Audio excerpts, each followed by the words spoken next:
UFC Fight Night Vegas 102, Jared Cannonier versus Gregory Rodriguez wrapped up yesterday. I'm going to break down the card. I went 7-5 on picks, bringing my overall prediction to 37-24. Not my best. Could have been worse. I knew I should have fucking picked Cannonier, dude. I was saying it the whole lead up, but it was a good fight. The card was okay. There were some pretty good fights on it. There were some snoozers, but we're going to break down the card. We're going to go fight by fight. I'm going to start up top. I kind of liked doing that last week, starting with the most important ones or the most relevant ones. Jared Cannonier versus Gregory Rodriguez. I picked Gregory Rodriguez.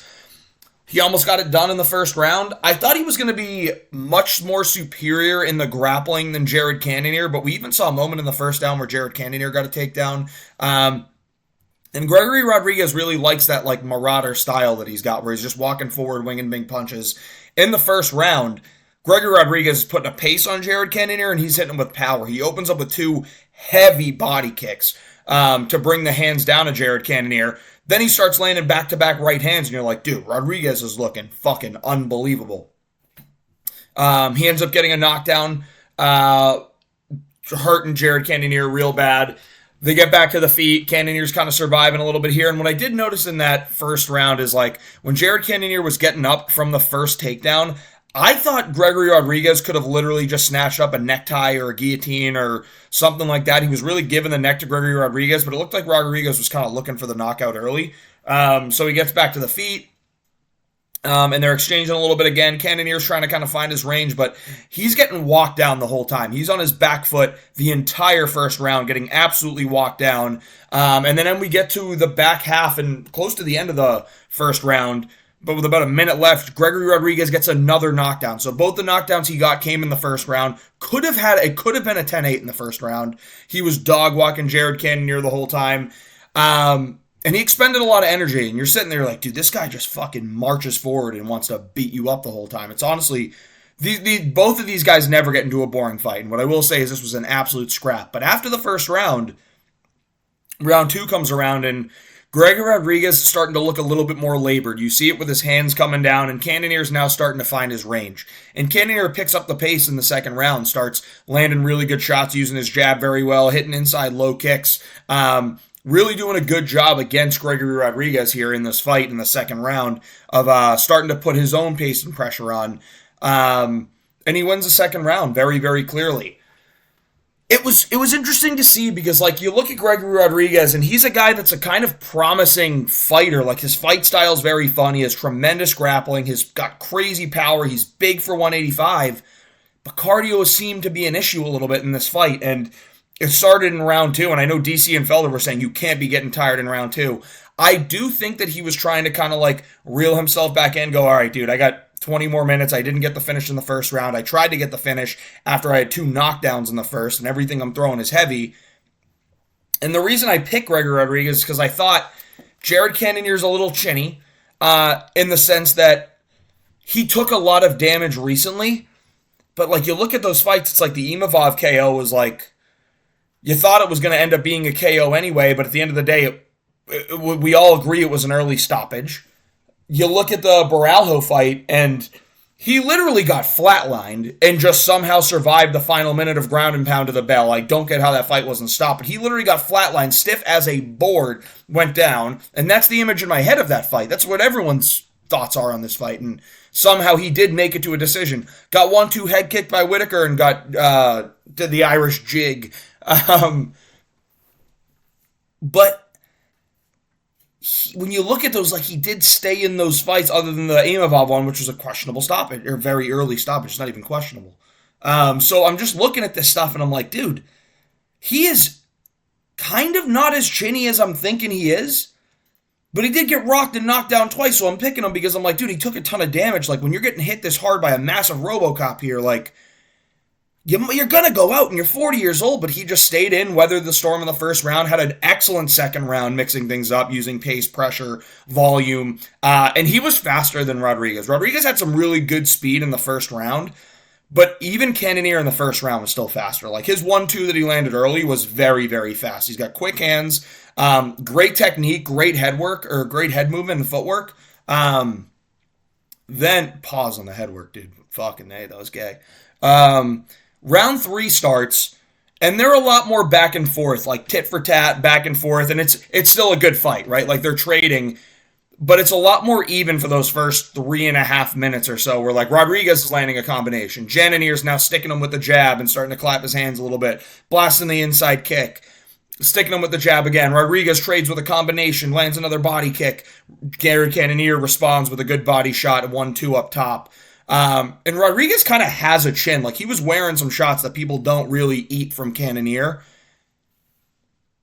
But as round 3 starts to progress, you get to like a minute and a half left. That's when you start to see Rodriguez really get tired. Because in the beginning of round 3, he was like, dude, he was going on the front foot again at times. Like, he wasn't just being pushed back the whole time, which is what Cannonier was doing in the second round, is he had Gregory Rodriguez on his back foot. And I mean, the classic story of these fights is like whoever's on the front foot at the time is really winning the fight. They're able to get their offense off, and the other guy's kind of like just trying to avoid and evade. We'll get to Youseff Zalal next. But the end of round 3 comes around, and it's starting to look tough for Gregory Rodriguez. He's starting to get hurt by a lot of the shots. He's starting to wear him a little bit more, and they're starting to do more damage. And granted, like, dude, the output of this fight was insane. These guys are middleweights, and for 3 full rounds, they're throwing 225, 215 total strikes. Like, that's insane. But Cannonier starts just walking him down, and you can see he's got the cardio, and you can see Gregory Rodriguez is starting to break, and he ends up going down in round 3 to a knockdown, and just starts getting beaten up in the ground and pound. Tremendous ground and pound from Jared Cannonier. Thought he almost got Gregory Rodriguez out of there in round 3. Round 4 starts. Rodriguez is still very clearly hurt and tired, and Cannonier just kind of easily finishes him in the 4th with a combination that sits him down, and he finishes it up. So, tremendous performance from Jared Cannonier. A great he's back moment. I fucking kept saying that in the prediction video, too, where it's like, dude, Cannonier beats these guys that aren't the elite of the elite. The Caio Baralho, the Nasruddin Imavov, future title challengers, definitely a title challenger in Imavov. Baralho, I believe, is 1 win away, and I think he really does beat everyone in the division. I'm going to be brutally honest. I think Caio Baralho is the actual boogeyman, but maybe other than Drigas at this point, because like Drigas is a fucking animal. But and we know this. Like, I'm a big Drigas fan, but Baralho's serious deal, and like these are the guys that Cannonier's losing to. It's Imavov, it's Baralho, and then it's like he's beating the shit out of Vettori. Not that impressive of a fighter, but like a guy that's been in there, but he beat the shit out of him like crazy. Beat up Brunson. Like, he's beating the guys that aren't like the elite of the elite, like the Whitakers and stuff. And Gregory Rodriguez is a great fighter. He's got tremendous finishing potential, pretty like great grappling and good striking, but hasn't been ranked. This is his toughest competition by far. And Jared Cannonier is not a guy you just like jump into the rankings to fight. Yeah, you should kind of be fighting like a guy between 10 and 15 before you get to 7 with Cannonier, but they threw Rodriguez into the woods, and he almost got his knockout win, but he didn't. And that matters now. He took a lot of damage. He's going to need to kind of reassess things. I don't know when he's going to be able. I mean, I realistically do think a very good performance win of a guy just outside the rankings would get him back into a ranked title or ranked opponent, but you'll see in the matchmaking tomorrow. I got some good ideas for Gregory Rodriguez. For Jared Cannonier, it's like, what's next? It's kind of looking like rematches, but we'll see. Like, we'll see. Great performance from Jared Cannonier. He's back moment. Gregory Rodriguez looked good, dude. Like, he did, but he's just, you got to work on that cardio. You can't wilt, but I get it. You're fighting one of the most talented guys in the division. It's been there for a long time. So, really, really good fight between these two guys. Excellent main event. One of the best main events. Honestly, it might be the main event of the year so far. So, as far as competitiveness. Moving on. Youseff Zalal versus Calvin Kattar. Now, this is weird because Youseff Zalal did look really good in the sense that, like, his head movement was great. His footwork was great. The stick and move that he was doing is great. He was landing good low kicks. Calvin Kattar was just having trouble getting off in the first 2 rounds. And Youseff Zalal looked like an absolute, like, he was putting on a master, not a super fun performance, but a masterclass performance, landing jabs from all angles. Really did a great job working his jab, moving. Showed he has great cardio. And he's probably a 5-round guy. Like, he's going to be a 5-round fighter. He's got the cardio to do it, as we saw in this fight, because he was fucking running the whole time. But Kattar was having a really tough time getting going. And Zalal took advantage of that, got himself a big lead in the first 2 rounds, clearly winning them, landing the low kicks, sticking, moving with the jab, great head movement, great footwork, getting out of the way of Kattar's shots, making it so it's hard for Kattar to track him down. He's doing a good job of like backing up and going side to side, so Kattar doesn't really know where he's going to be. He's not able to anticipate it with a shot. And Kattar's one of those guys that is really good, traditionally has very good pressure, has great boxing, but he was having a lot of trouble in the first 2 rounds. Round 3, Kattar starts just saying, fuck it, dude, I need to finish. And he's just hunting. He just goes on the hunt, trying to finish Youseff Zalal. Youseff Zalal's having some good moments where he's able to stick him, but Calvin Kattar really does start landing some great shots, great punches. Starts putting him on the chest a little bit too, because it's a lot easier to hit the chest than the head when the head's always moving. But that was some good work by Calvin Kattar. He almost landed a couple of really, really big shots, but all of round 3... And I'm a Youseff Zalal fan, dude. I think he's a very, very good fighter. I think this guy's top 5. He might eventually challenge for a title one day. Still got a little bit of a ways to go. You got some competitors you got to beat, some people you got to jump to do that, but still a little bit of a ways away. But this is a good ranked win for him.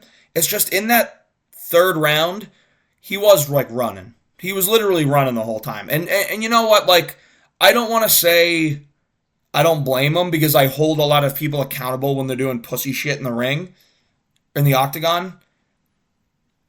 But, like, he did go up with a 2-0 lead. He was still landing at points in the 3rd round. Like, he did show us a ton of really good defense, even in that 3rd round, with a guy hunting him down as tough and gritty as Calvin Kattar. And that's the thing, is, like, Kattar has the ability to knock you out with one shot. And Youseff Zalal's going in there like, dude, I got a ranked opponent in front of me. I need to get this win. I've already banked 2 rounds. Just stay in this fight, get the win, don't get knocked out. And that was like his mindset in the 3rd round, which I don't love as a mindset all the time, but you know what? It's a winning mindset. It's not like he just held on to Kattar the whole time. He was able to kind of stick the jab a couple times when Kattar was hunting him down, but Kattar was hunting him down, looking for that shot, won the 3rd round, but Youseff Zalal got on his bike that whole 3rd round, and it was a little irritating. I'm not going to lie, it was a little irritating to watch, but like, he put on a good performance. He won the fight, 29-28, good performance from Youseff Zalal. I got some interesting things that I'm thinking for him next, same with Calvin Kattar. But I'd like to see Kattar be more active. I think his inactivity has really been what's like causing him these ring rusts in the first few rounds of these fights recently between Aljo and Zalal. So if he gets a little bit more active here, he didn't take a ton of damage. If he starts to get a little more active, you might see him actually go on another little 2-3 fight win streak before he gets to retirement, because he is like 36 years old. Moving on, Edmen Shahbazyan, Dylan Budka. I picked Edmen Shahbazyan because Dylan Budka is terrible. Dylan Budka landed a total of 1 strike in this fight, and it was on the feet the whole fucking time. Shahbazyan just did his thing, dude. He got his classic round 1 knockout. He's a fast, powerful puncher. Dylan Budka's shit. Didn't shoot a takedown defense when he has a wrestling pedigree, even though he couldn't get fucking Cesar Almeida down, which was fucking terrible. But, yeah, this was honestly just a nasty, well-timed counter right hand from Edmen Shahbazyan. Not really a pullback counter, like almost a little bit smaller, where he kind of just like, it was a little bit of a slip counter right hand, but it wasn't necessarily like one of those pullbacks where he goes all the way out the way, loads up, throws it right down the middle. He did kind of just wait for Budka to overextend, and just bang, he timed it perfectly, landed the right hand, slept Dylan Budka, who's 7-5, 0-3 in the UFC, and needs to be cut. He's fucking terrible. Maybe he goes on a win on the win streak in the regional scene, and they'll bring him back. He is 25 years old, so if he can go rip off 6 wins on the regional scene, all of a sudden he gets to 13-5, 6 wins in a row, has a couple of finishes, improves his skill set. Maybe the UFC will consider bringing him back, but you got to cut this guy right now. Like, he is god-awful. Like, he is god-awful for the UFC. But Edmen Shahbazyan, great round 1 KO. It's what I predicted. I also predicted Youseff Zalal by decision exactly, so pretty good. Nazim Sadikov. I picked Nazim Sadikov. I picked him to win a damage-based decision. I think he wins the first round. I get that Ishmael Bonfim was looking good, landing good shots, landing good combinations. So was Nazim Sadikov, landing really good shots. And Nazim Sadikov also threw a tremendous question mark kick. Now, there's a lot of talk about a headbutt. I'm going to have to go back and look because I don't really remember the headbutt. But he throws a really, really good question mark kick that lands right on the face of Ishmael Bonfim, and it clearly causes some problems. That was the most damaging shot by far in the fight. And it's like they were pretty close on the feet. Like Ishmael Bonfim, if that question mark kick doesn't land, he's going to win the first round because he's doing just a little bit more. But they're both landed on the feet here. Now, I get Nazim Sadikov had some offensive time in the clinch and stuff, but still would have been Ishmael Bonfim's round. But that question mark kick gives the round to Nazim Sadikov in my eyes because it was the most damaging shot. It clearly bothered Ishmael Bonfim. He's like touching his eye after, shattered his face. Great strike, great kick, and you see like Bonfim get a little wobbled and hurt after that. It's the most damage done in that round. Damage wins fights. If it was Ishmael Bonfim beating his ass the whole time and Nazim Sadikov had nothing for him, and then he throws up that question mark kick, you're like, okay, we'll see how the round goes. I'd probably give it to Bonfim if I'm being honest. If Nazim landed one shot, but he was hanging in there with Ishmael Bonfim on the feet, and then he landed the most damaging shot of the round. So I would have given the round to Nazim Sadikov anyway. I don't like the doctor stoppage. I know he picked Nazim Sadikov, but I don't like the doctor stoppage. I think it was stupid. I think Ishmael Bonfim was good to go. It looked like he was saying he's good, he's ready to go, but he was still blinking out his eye. He was having trouble seeing out of it. I get it. The thing is here is like you can't give him more time because it was a clean strike that caused the eye issue. It was the question mark kick that caused the eye issue, I believe. It wasn't a headbutt. So the question mark kick causes the eye issue. You're like, it's a strike that caused it. You can't just like not go out there and fight because a significant strike caused the issue. Like you have to go back out there and fight. There's no timeout. It wasn't an eye poke. It wasn't a headbutt where it was an illegal foul. It was a clean question mark kick. So if you can't continue, the fight needs to be called. I think the doctor should have just let him go out there and fight, especially if he wanted to. It looked like he was ready to go, but the doctor called it. Nazim Sadikov gets the win. I don't like the doctor's decision. Should have let him go out there and fight, but if it was one of those things where it's like, well, Ishmael Bonfim needs 2-3 more minutes, it's like, you can't do that. You can't give him more time because it was a clean strike that caused that. So if that's what the case was and he wanted a little bit more time, no, you got to call the fight. I get that, but I think he was ready to go, and I don't like the call, but I think Nazim Sadikov's good, man. I really do think he's good. He's powerful. He's dangerous. He's got a good chin on him.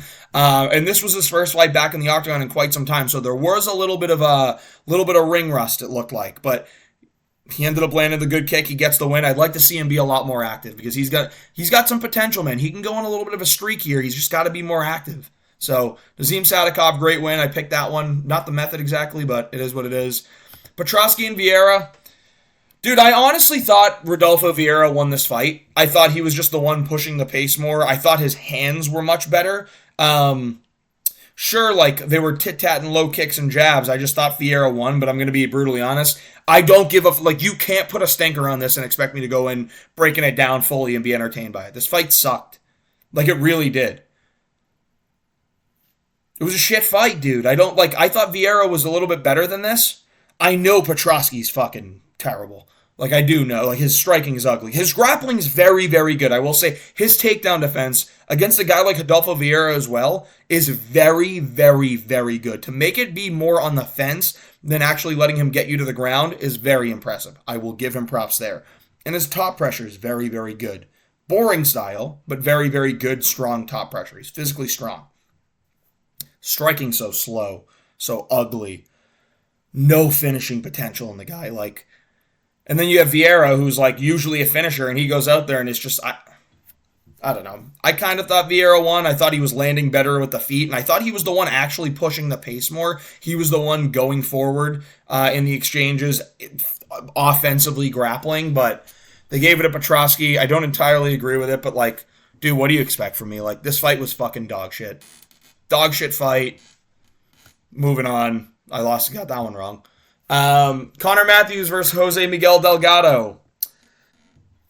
I'm sorry I picked Connor Matthews, man. I didn't think he'd go out there and try and like put a crazy pace on the cardio guy right off the bat, but that's what he did. He went out there, implemented some grappling quick, had some good moments. Delgado was just able to kind of get back to his feet and land the better shots, and Connor Matthews was like, just looked a little dejected. Like, once he wasn't really able to like completely implement his grappling for significant periods of time, he looked a little bit dejected, and Delgado got the win. It was a very good knockout win for Jose Delgado. Like, I think he landed like a spinning back fist or something to start. That was a really good strike, and then he landed a good like I think it was his 2, or maybe it was a big like hook or something that ended up dropping Connor Matthews, and he ends up getting the TKO finish. So good performance from Jose Delgado. I still don't think, I'm not like, all right, he got a first round finish. And I know after Rodriguez Duplessis weekend, like you don't have to look technical or like look pretty to in the striking to be good. I just don't think Delgado's this insanely talented prospect. I just think Matthews went out there with a stupid game plan and then just kind of quit on himself a little bit. I don't know.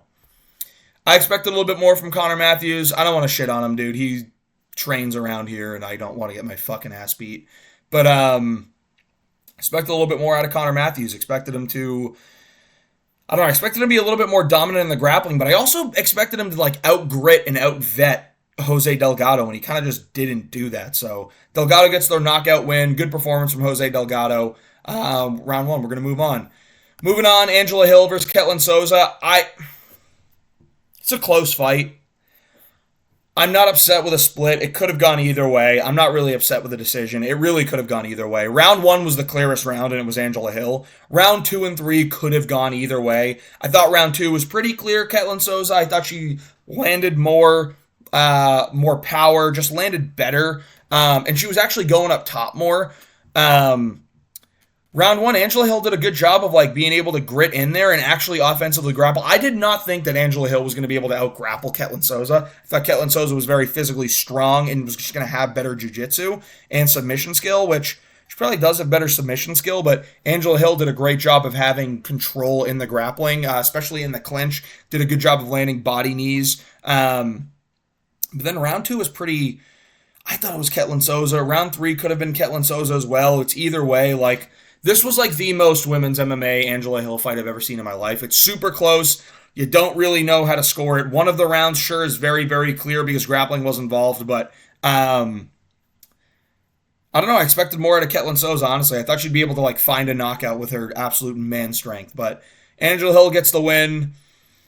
It really could have gone either way. People will cry robbery on this, but it was fucking razor thin. Like, I picked Ketlin Souza like it was razor thin. I would have loved to see her get the hand raised, but I like Angela Hill, dude. Like, it's good to see her continue to get her hand raised time and time again and just destroy prospects.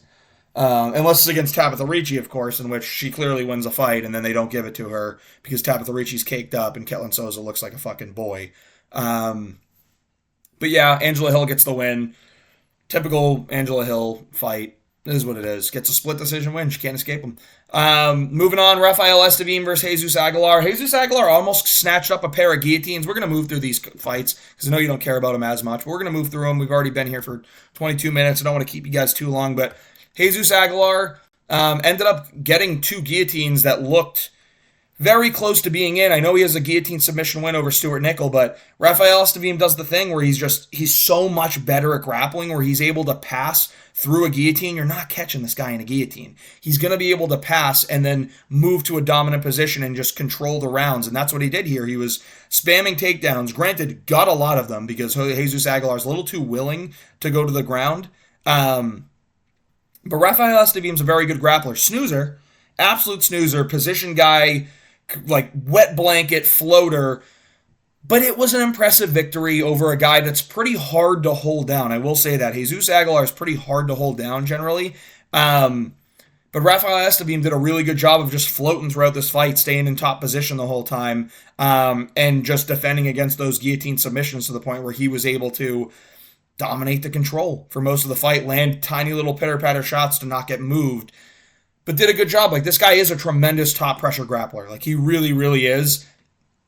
I'm just curious to see what happens when, like, someone's able to do a better job defending those takedowns, land more on the feet, and then have an actual decision where you're like, all right, it's damage versus control time. Like, let's see how much the damage is actually going to get scored here. So, good win from Rafael Estevam. Stays undefeated. Jesus Aguilar tried it. He did get a round off of him, but yeah, Estevam did his thing, got the win. Moving on. Nasty submission win from Gabriel Bonfim. Picked this to happen. I didn't pick Darce. I think I picked round 2 rear naked choke. Maybe it was a round 1 rear naked choke. I thought he'd just be able to get the body lock, get to the back, and jump on the back and get the rear naked choke. But Bonfim stayed on the feet a couple of times. Pretty good. Was staying relatively safe when he was on the feet too, getting out of the way of the big crazy punches of Chaos Williams, stayed pretty technical. And dude, Bonfim is massive out there. But Chaos Williams doesn't have, like, he throws good straight punches, but he gets fucking wild because he throws everything super, super heavy. And one of the things that Bonfim did really well was addressing the low kick. He did a great job of checking the low kicks. And this guy's actually, we're watching him significantly improve every fight. Looked much better on the feet in this fight, but the IQ was there, dude. He went for the takedowns. He didn't stay there and go, I'm going to stand on the feet with Chaos Williams for the whole time. No, he shot the takedowns. He got the takedowns. And eventually, he gets a body lock, gets him to the ground, and ends up latching up a Darce choke. Nasty one. Puts Chaos Williams to sleep. Chaos Williams' eyes are wide open. I thought Chaos Williams was asleep for a while. I thought the ref took a little too long to stop that. I get there was like a weird movement of the leg, but I honestly thought that was Chaos Williams' like body shutting down, being like, dude, I've been asleep for like 10 seconds now, like, and his leg kind of kicks out. And then 5 seconds after that, they pull him off. It was nasty, nasty Darce choke submission. So great job from Gabriel Bonfim. Nasty submission. This guy is getting better and better every fight. I can't wait to see what he does next. Great performance from Gabriel Bonfim here against a really dangerous opponent. Moving on, Vince Morales versus Elijah Smith. I'm still not sold on this Elijah Smith kid, but what I do have to say is, like, dude, he's 22. He's got a lot to improve on still, but he is pretty good. Like, especially for his age and how green he is, he's decent. He got a tough, gritty prospect in Vince Morales here. And the grappling exchanges were pretty fun. Like, Elijah Smith's a pretty good grappler, but Vince Morales had some nasty submissions, like, locked up that Elijah Smith was able to tough his way out of, which kudos to that. But Elijah Smith kind of just edged this fight out a little bit. It's the right decision. I thought Vince Morales was going to be able to get it done. Now we're in this situation where, like, dude, it's like, Vince Morales, I don't know how many times I'm going to say, dude, he's kind of been impressive at, like, in the regional scene. He comes back and he's having these really close fights with people, but he's just not getting the job done. Like, Vince Morales just isn't finding the way to win, which is what you need in the UFC, dude. Like, if he loses again, he gets cut, he's not going to get re-signed, even if he goes on a massive win streak. He's 34, something like that. And he's lost, like, a bunch of fights in the UFC in his second stint now. So, like, hopefully he gets a little bit of an easier matchup. I want to see Vince Morales do well.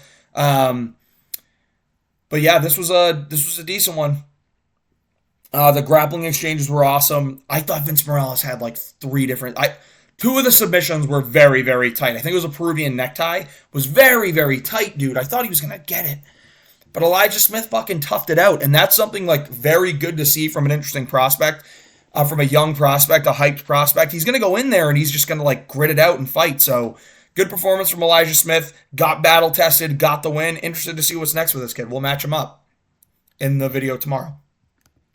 Walter Walker, heel hook machine. So much better than Dontel Mays. We talked about this. He's better. He's going to be able to get the takedown. And when it gets to the ground, his submission skills are so much better. Gets the heel hook. This guy's, I actually think Walter Walker is going to be a problem here at heavyweight. I do. He looks in so much better shape than in his fucking, not only his debut, but like even in the Tafa fight, he looked good. But in this fight, he looked in the best shape of his career. Now he's got momentum. He's got a win streak going. And this guy's ready to go out there and fucking climb up the heavyweight ranking. So tremendous performance from Walter Walker. Excellent, excellent performance. Gets the heel hook. Dontel Mays, instead of like trying to get out of the heel hook, played the game and like tried to get one of his own. Stupid. Don't know why you would do that. Heel hooks I never thought worked in MMA, but for Walter Walker, he's the guy that's going to get him. So, tremendous submission from Walter Walker. I'm a fan, dude. I'm honestly a big fan of this guy. And then Jacqueline Cavalcanti, Julia Avila. I expected Jacqueline Cavalcanti to get a finish. I did pick her to win by finish, but she won every round here. Julia Avila only had leg kicks for her. That's the only thing she could really do. Cavalcanti did a really good job of moving. Sticking, moving, bouncing around on the outside. She's a good point fighter. Like, she really is. You got to give it to her. She's a good point fighter. She's going to keep winning fights like this. And she's going to move up that bantamweight ranking. So, good performance, good win from Jacqueline Cavalcanti. Hope you enjoyed the video. If you did, please like and subscribe. Decent card. Cannonier, man. Fucking dude's here, man. He's here. I feel bad for Gregory Rodriguez because I like him a lot, but we'll match him up. We'll give him a good fight that way he can maybe eventually get back into the rankings. But appreciate you watching. If you enjoyed the video, please like and subscribe.